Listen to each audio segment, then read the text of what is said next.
आज मैं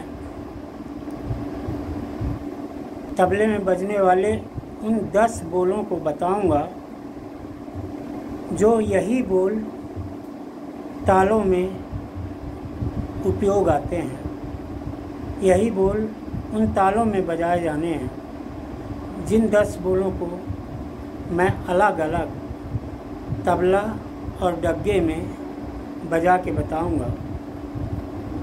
जो राइट हैंड से बजता है वो तबला है और जो लेफ्ट हैंड से बजाते हैं वो डग्गा है। ये तबले के ऊपर जो चमड़ा है इसको हम पल्ली कहते हैं। तो तबले के इस पल्ली में 3 पार्ट हैं।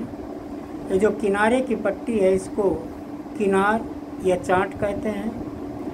बीच की जो पट्टी है इसको लव या मैदान कहते हैं और ये जो काले रंग का है इसको हम स्याही कहते हैं। इन तीनों जगह में अलग अलग बोल बजाए जाते हैं। जैसे ये किनारे की पट्टी में जब हम इस पहली उंगली इंडेक्स फिंगर को मारते हैं और ये जो साउंड निकलता है इसको हम ना कहते हैं, टा या ना।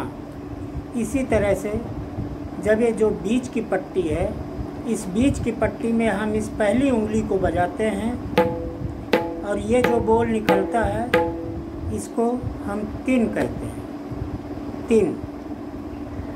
और इसी तरह से स्याही में जब हम मिडिल फिंगर को मारते हैं और ये जो बोल निकलता है ये ती है।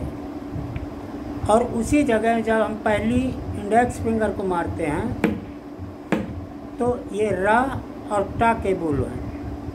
रा और टा जब बजाना होता है तब हम ये पहली उंगली को मारते हैं और जब ती को बजाना होता है तो मिडिल फिंगर से बजाते हैं। उसी तरह से डग्गा में लेफ्ट हैंड में 2 स्टाइल से बजाते हैं। एक तो ये स्टाइल और दूसरा इस स्टाइल से। तो जो हम इस स्टाइल से बजाते हैं और ये जो साउंड आता है इसको हम गा, गे और गी कहते हैं। और जब इस तरह से बजाते हैं और ये साउंड आता है तो जब भी का, के, की कहीं भी शब्द आता है तो हम उस शब्द को इसी तरह से बजाते हैं। 2 बोल और हैं जो किनारे ये जो ना बजता है किनारे की पट्टी में और ये गा है। जब इन दोनों को हम एक साथ बजाते हैं तो इसको हम धा कहते हैं, धा।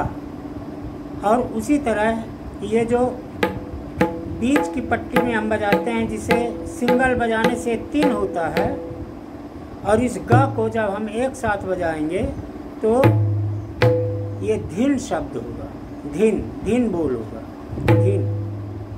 तो ये 10 बोल हैं, टा और ना, तिन, ती, रा, टा, गा, गे, गी, का, के, की, धा और धिन।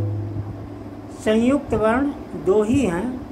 एक किनारे की पट्टी में दोनों एक साथ बजाते हैं, धा, और बीच की पट्टी में जहाँ 3 बजता है उस जगह में दोनों को एक साथ जब बजाते हैं तो धिन है। ये 10 बोल हैं।